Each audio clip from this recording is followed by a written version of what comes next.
ရန်သူရဲ့ကျူစုအကြောင်းအုံနောက်ထဲမှာစဉ်းစားနေပါတယ်။ညနေမောင်းတဲ့လူကလည်းသူ့အနားကိုရောက်လာတဲ့အတွက်ဒီလူကကိုမီရဲ့စီအားနဲ့နေတဲ့အချိန်ကိုသိနေပြီးကိုမီကိုလည်းထိန်းချုပ်နိုင်တဲ့ပြင်ရွာရဲ့အကာအကွယ်တွေကိုလည်းလူမသိအောင်ဝင်ထွက်နိုင်တဲ့ကြောင့်ထိုသူကမာတာဘာဖြစ်နိုင်တယ်ဆိုတာကိုရိပ်မိသွားပါတယ်။မာတာဘာကတေသွားပြီလို့သိထားပေမဲ့လည်းအန်အများရဲ့ရန်သူကိုဒီနေရာမှာမရှင်းနိုင်ရင်တိုင်ပတ်မှာဖြစ်ပြီးဒရာစီကိုအခုချိန်ပြန်သွားရင်လည်းလိုက်လာအောင်မှဖြစ်တဲ့ကြောင့်တိုက်ခိုက်ဖို့ပဲရွေးချယ်လိုက်ပါတယ်။အဲဒါကြောင့်ခုနိုင်နဲ့ထိုးလိုက်တဲ့အချိန်မှာဖောက်ထွက်သွားပြီးရဲ့နောက်လက်မတက်ထားတဲ့တန်ကျုံနဲ့တုံးဖို့လုပ်ပြီးမြဲအသာလေးခုန်ထွက်သွားပါတယ်။သူတိုက်ခိုက်မဲ့အချိန်မှာပဲခန္ဓာကိုယ်ဖျောက်ထားလို့မရတာကိုသတိထားပြီးသွားတာကြောင့်အချိန်ကရအောင်တိုက်ရမယ်ဆိုတာကိုမိနာတို့ကသိသွားပါတယ်။သူကလည်းကိုမီကိုအကြာကြီးစင့်ခေါ်ထားတဲ့အတွက်အရင်အချိန်ဆွဲတိုက်နေမှာမဟုတ်ပဲဗျိုင်လူတိုက်တဲ့အချိန်မှာပုံမြန်တဲ့သူကနိုင်မယ်ဆိုတာကိုမိနာတို့ကသဘောပေါက်သွားပါတယ်။အဲဒါကြောင့်ဗျိုင်လူပြေးဝင်တဲ့အခါမှာသူ့ရဲ့ခုနိုင်ကိုအရင်ပစ်လိုက်ပြီးတော့တမရရန်သူကသူ့ကိုဖမ်းဆုပ်တဲ့အချိန်မှာမိနာတို့ကရာစင်ကန်ကိုကင်ထားပြီးသူကြိုပစ်ထားတဲ့ခုနိုင်စီကိုရောက်သွားပါတယ်။ပြီးရတော့ရန်သူရဲ့ဂျူစုပြန်မသုံးနိုင်ခင်မှာပဲအပေါ်ကနေရာစင်ကန်နဲ့တိတ်ချလိုက်ပါတယ်။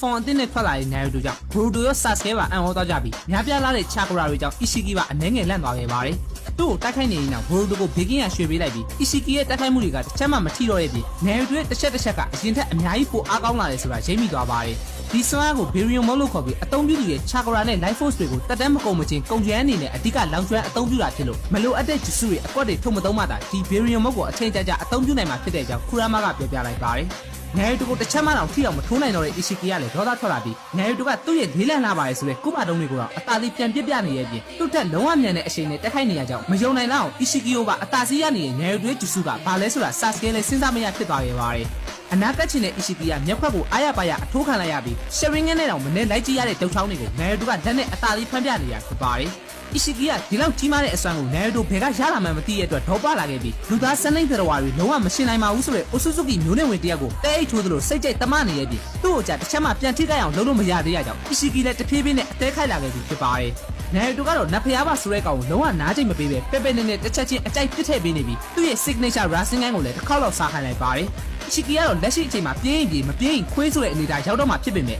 နိုင်ရီတို့ကထပ်ပြီးတိုက်စစ်ဖွင့်လာခဲ့ပြီဖြစ်ပါတယ်ဘီရီယွန်မိုးရဲ့လောင်စာကယူဇာရဲ့တက်တန်းကိုအလင်းအမြန်တိုးစီတာဖြစ်ပေမဲ့ချာကရာဆိုတာကလည်းတယောက်နဲ့တယောက်ဆက်ဆက်နေတာဖြစ်လို့နိုင်ရီတို့ရဲ့ထိုးချက်တိုင်းအီရှီကီကိုထိနေအီရှီကီရဲ့တက်တန်းကလည်းအလားတူကျဆင်းနေပဲဖြစ်တဲ့အကြောင်းခရမာကရှင်းပြခဲ့ပြီးသားဖြစ်ပါတယ်အဲကြောင့်တဖြည်းဖြည်းအားနည်းလာရင်နိုင်ရီတို့လက်တီးကမပြင်းထန်တော့ဘူးဆိုရင်တော့ထိုးချက်တွေထိမိနေတဲ့အီရှီကီရဲ့တက်တန်းကလည်းတဖြည်းဖြည်းဖင်လာကပ်လာခဲ့ပြီးဖြစ်ပြီးတရက်ခွဲလောက်ကြံရသေးမဲ့အချိန်မှာနိုင်ရီဝက်အထိပြုတ်ကျလာတာကိုအီရှီကီကလည်းသတိထားမိလိုက်ပါတယ်ဒါပေမဲ့နိုင်ရီတို့ကိုစက်မတိုက်ပဲထွက်ပြေးလို့လည်းမရရကြောင်းအီရှီကီကစုပ်လဲစုစားလဲယူရမယ့်အခြေအနေနဲ့ရင်ဆိုင်နေရတာဖြစ်ပါတယ